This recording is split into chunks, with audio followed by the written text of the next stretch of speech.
On July 17th, 2026, the ground shook violently along the border between Mexico and Guatemala.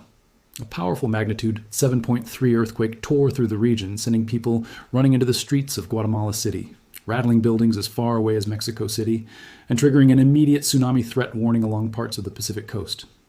Within hours, a very specific question started trending online. Could this affect California? It is a fair question and a slightly misunderstood one. So let's actually walk through what experts know, what they do not know, and what the real relationship is between a major earthquake in southern Mexico and the seismic risk facing California. First, let's establish exactly what happened, because the details matter here more than you might think. According to the United States Geological Survey, the earthquake struck at a shallow depth of roughly 9 miles, with its epicenter located about 30 miles southwest of Aquiles Cerdan, near the coast of Chiapas State in southern Mexico. A shallow depth like this tends to amplify shaking intensity and expand the area over which the earthquake can be felt, which is exactly why tremors reached as far as Mexico City, El Salvador, and Guatemala, hundreds of miles from the epicenter itself. The main shock was followed by a sequence of significant aftershocks, including a 5.1, a 5.3, and a 6.0, all clustered near Puerto Madero along the same stretch of coastline. USGS spokesperson Stephen Sobieschik explained to reporters that given the size and location of the earthquake, damage was possible, and that analysts were actively reviewing impact assessment models to understand the scale of destruction. He also provided crucial context about why this region experiences earthquakes of this magnitude so frequently. This part of Mexico sits directly above a subduction zone, where the Cocos oceanic plate is sliding underneath the North American plate at a rate of approximately 76 millimeters per year. That is an enormous amount of tectonic sea stress building up continuously, and it has to release somewhere. According to Sobieschik, this specific region has experienced at least 8 earthquakes of magnitude, 7 or greater since the year 2000 alone, with the most recent comparable event being a 7.4 magnitude quake back in June 2020, and the largest earthquake in the sequence being an 8.2 magnitude monster back in September 2017, one of the strongest earthquakes ever recorded in Mexico's modern history.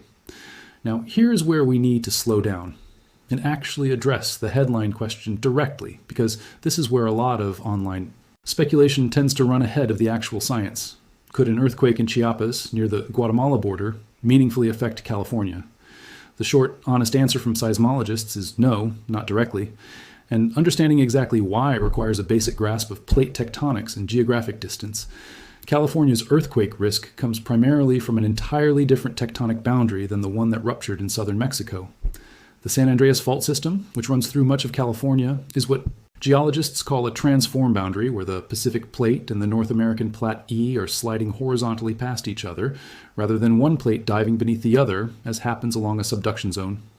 This is a fundamentally different type of tectonic interaction, governed by different stresses, different fault mechanics, and critically located roughly 2,000 miles away from where Friday's earthquake actually occurred.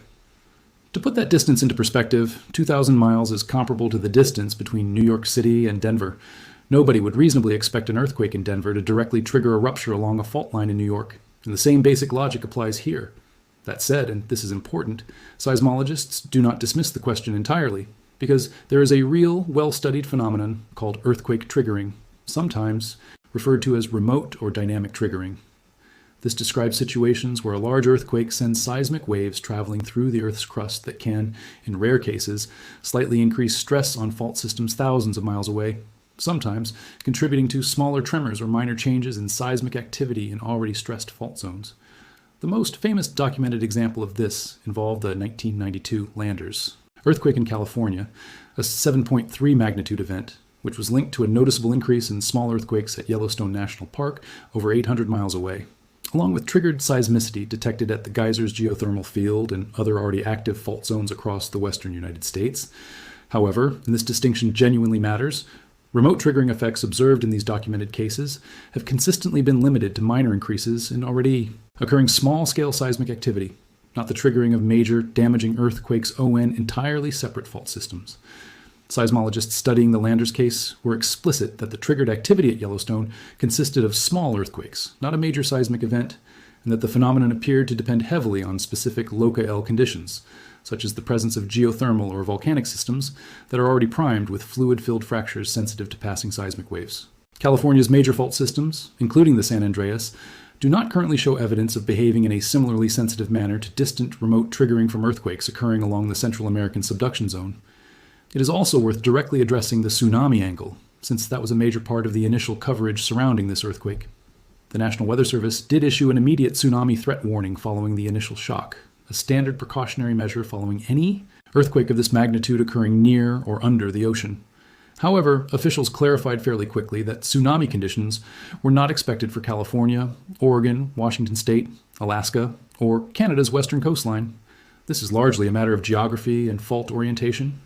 Tsunami risk depends heavily on how an earthquake displaces the seafloor, and the specific characteristics of this rupture, combined with its distance from the California coastline, meant that any resulting wave activity was expected to remain localized to the immediate region near southern Mexico, Guatemala, and El Salvador, rather than propagating with damaging force across the Pacific toward the American west coast. So if this specific earthquake is not a direct threat to California, why does this question keep coming up every single time a major earthquake strikes anywhere near North America?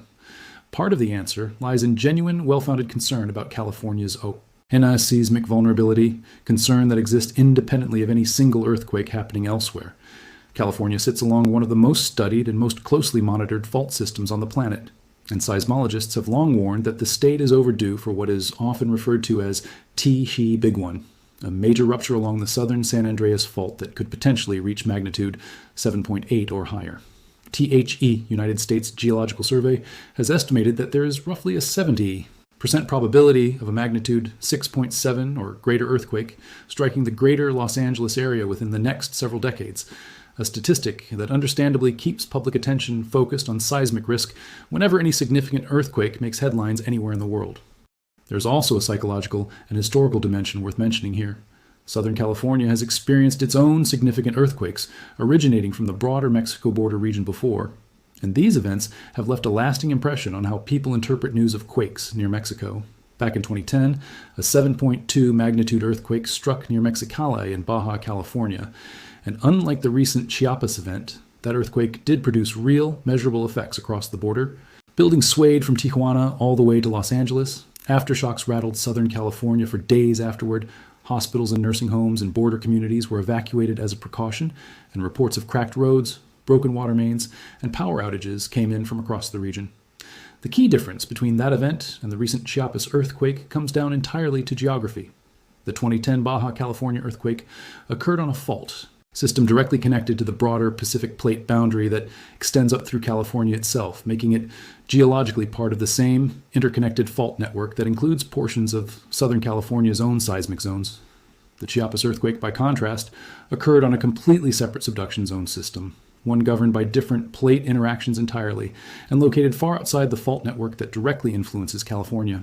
This distinction between connected fault systems and disconnected, distant tectonic zones is really the core scientific answer to the entire question. Earthquakes occurring in fault systems that are physically connected to, or in close proximity to, California's own fault network carry a meaningfully higher chance of producing felt effects, or minor triggered seismicity within the state. Earthquakes occurring on entirely separate subduction zones, thousands of miles away, governed by different tectonic mechanics, generally do not carry that same direct risk, regardless of how large or dramatic the initial event might be. To really understand why distance and fault connection matter so much here, it helps to think about how seismic energy actually travels through the Earth. When a fault ruptures, it releases energy in the form of seismic waves that radiate outward in all directions, gradually losing strength as the eye travel further from the source. This is why people located close to an epicenter feel violent, damaging shaking, while people located hundreds or thousands of miles away might feel nothing at all, or at most, a barely perceptible wobble, if they happen to be in a tall building or standing on soft, amplifying soil. Over a distance of 2,000 miles, the vast majority of an earthquake's energy is already dissipated, long before it could meaningfully stress a separate fault system. On the other end of that distance, this is simple physics, not speculation, and it forms the backbone of why seismologists remain confident in ruling out any direct physical threat to California from this specific event. There's also a common misconception worth addressing directly. The idea that tectonic plates function like a single interconnected machine, where pressure released in one location must inevitably transfer somewhere else along the same plate boundary. In reality, plate boundaries are made up of many individual fault segments, each accumulating and releasing stress somewhat independently based on local geology, rock composition, and the specific history of previous ruptures in that exact location. While it is true that a major earthquake can sometimes shift stress onto neighboring fault segments within the same general system, encouraging researchers to closely monitor areas adjacent to a rupture for weeks or months afterward, this kind of stress transfer becomes increasingly negligible over long distances and essentially disappears entirely once you cross onto a fundamentally different type of plate boundary, as is the case between the Coco subduction zone and the San Andreas transform system. Seismologists monitoring the aftermath of the Chiapas earthquake will, as standard practice, be watching closely for any unusual seismic activity along nearby fault segments within Mexico and Central America over the coming days and weeks, since aftershock sequences and localized stress transfer within the same general tectonic system are well documented and expected. This is fundamentally different from watching for effects thousands of miles away in California, where the geological connection simply does not exist in the SAMU way. Monitoring stations across the western United States, including extensive networks operated by the USGS and various state geological agencies, continuously track seismic activity regardless of what triggers public attention. And any unusual activity detected in California following this event would almost certainly be coincidental, reflecting the state's own ongoing background seismicity rather than any causal link to events in southern Mexico. It is worth pointing out that California experiences small earthquakes on a near constant basis, the vast majority too minor to be felt by anyone. The state records thousands of measurable earthquakes every single year, the overwhelming majority below magnitude 3, a normal and expected feature of living along an active plate boundary. This constant background activity means that, statistically speaking, some degree of seismic activity is essentially guaranteed to occur in California within any given window of time, entirely independent of unrelated earthquakes happening elsewhere in the world. This is precisely why attributing any subsequent minor tremor in California to a distant, unconnected earthquake risks confusing simple statistical coincidence with genuine causation, a distinction that matters enormously when trying to communicate accurate risk information to the public. Before we go further, if breakdowns like this help you actually understand what these headlines mean rather than just reacting to the alarming parts, go ahead and hit like and subscribe, because we cover stories exactly like this one as they develop. It is also worth addressing something seismologists frequently point out whenever headlines like this circulate, the idea that earthquakes somehow come in predictable clusters or patterns that can be used to forecast future events in unrelated regions. This remains one of the most persistent myths in popular earthquake discussion, and it is worth being direct about it. Despite decades of research, there is currently no reliable scientific method for predicting the specific timing, location, or magnitude of a future earthquake based on the occurrence of a previous, unrelated earthquake elsewhere. Seismologists can calculate long-term probabilities based on historical activity and stress accumulation along known fault systems, which is exactly how the 70% Los Angeles probability figure mentioned earlier was generated. But this differs fundamentally from short-term prediction, based on a recent, unrelated event happening somewhere else in the world. That said, experts do use significant earthquakes like the recent Chiapas event as valuable opportunities for public education and infrastructure review, even when direct physical risk to distant regions like California is minimal. Emergency management officials in seismically active regions often use major earthquake headlines as moments to remind residents to review their own preparedness plans, regardless of where the triggering headline event actually occurred. The California Department of Public Health, for example, maintains detailed guidelines on what to do during earthquake shaking, covering everything from the well-known drop, cover, and hold on technique to specific advice about securing heavy furniture, preparing emergency supply kits, and understanding evacuation routes for coastal areas at risk of tsunami activity. There's also an important regional angle to this story that deserves attention beyond the California question specifically. The earthquake's impact on Guatemala and southern Mexico itself carries significant weight, independent of any connection to the United States. Guatemala City experienced widespread evacuations of high-rise buildings as tremors shook the capital. And analysts have noted that events like this expose the deep vulnerability of Central American urban infrastructure, much of which has developed rapidly without matching investment in seismic-resistant building codes. Historically, major seismic events in this region have prompted renewed discussions around international cooperation, emergency response funding, and infrastructure. Development between Guatemala, Mexico, and the United States, conversations that are likely to resurface again in the aftermath of this latest event. It is also worth noting how differently seismic risk gets communicated depending on where an earthquake actually strikes. In Mexico City, one of the most earthquake-experienced major cities on the planet following the devastating 1985 and 2017 quakes, an extensive early warning system exists specifically designed to give residents precious seconds of advance notice before shaking arrives, based on detecting the initial faster-moving seismic waves before the more damaging waves follow behind them. Interestingly, reports following the Chiapas earthquake noted that the alert system did not sound in the capital for this particular event, with officials explaining that the energy radiated during the earthquake did not cross the specific threshold required to trigger a citywide alert, despite the shaking still being noticeably felt in parts of the city. This detail matters because it illustrates just how calibrated and localized earthquake early warning systems really are, built around very specific thresholds tied to particular fault systems in particular cities, rather than functioning as a single blanket warning system covering enormous geologically diverse regions. California operates its own version of this technology, known as the Shake Alert Early Warning System, which similarly relies on detecting the earliest seismic waves from earthquakes occurring specifically within California, Oregon, and Washington. San Andreas G alerts to phones and connected systems in the seconds before stronger shaking arrives. This system is calibrated entirely around the state's own fault networks and would not have activated in response to the Chiapas earthquake, precisely because that earthquake occurred far outside the geographic and seismic network that Shake Alert is designed to monitor. This is yet another practical illustration of just how geographically bounded modern earthquake detection and warning systems really are, reinforcing the broader point that seismic risk and the technology built to respond to it tends to be intensely regional rather than globally interconnected in the way casual observers sometimes assume. For residents in California specifically, wondering what, if anything, they should actually do in response to headlines like this one, the honest answer from emergency preparedness experts remains consistent regardless of what earthquake happens to be making news that particular week. Maintaining a basic emergency kit with water, non-perishable food, a flashlight, and a first aid kit remains sound advice at all times, not just following headline-grabbing earthquake news elsewhere in the world. Securing heavy furniture and water heaters to wall studs reduces injury risk during actual local shaking events. Knowing the drop, cover, and hold-on technique, rather than outdated advice like standing in doorways, remains the current, evidence-based recommendation from seismologists and emergency management officials alike. None of this preparedness advice changes based on whether a major earthquake happens to strike in Chiapas, Guatemala, Japan, or anywhere else in the world, because California's own seismic risk exists independently and consistently, driven entirely by its own fault systems rather than fluctuating in response to distant, unconnected events. Returning to the central question one more time, because it deserves a clear, direct answer rather than a vague one.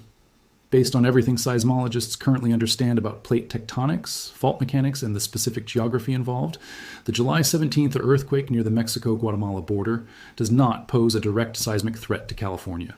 The distance involved, the different tectonic boundary, type, and the lack of any physical fault connection between the two regions all point toward the same conclusion. This was a serious, significant earthquake for the communities directly affected in southern Mexico, Guatemala, and El Salvador, but it does not meaningfully increase the immediate earthquake risk facing California specifically. What this event does do, however, is serve as a useful and timely reminder of something that remains true regardless of what happens in Mexico, Guatemala, or anywhere else in the E-world. California's own seismic risk exists independently, driven by its own fault systems, its own historical earthquake patterns, and its own well-documented probability estimates for future major events. That risk does not increase because of an earthquake happening 2,000 miles away on an unrelated fault system, but it also does not decrease. It simply continues to exist as a constant, well-understood feature of living in a seismically active state, one that deserves ongoing attention and preparation regardless of whatever earthquake headline happens to be trending on a given day. If you take one thing away from this breakdown, let it be this. Not every earthquake headline that mentions Mexico is automatically a California story, and understanding the actual science behind Plat E tectonics helps separate genuine regional risk from understandable but ultimately unfounded speculation. The Chiapas earthquake was a real significant event with real consequences for the people living through it, but it does not rewrite California's seismic risk profile, which remains governed by its own fault systems and its own long-documented patterns, entirely independent of what happens along the Central American subduction zone. If you found this breakdown genuinely useful, make sure to like and subscribe so you catch the next one, because we will keep breaking down exactly what these major earthquake headlines actually mean, and just as importantly, what they do not.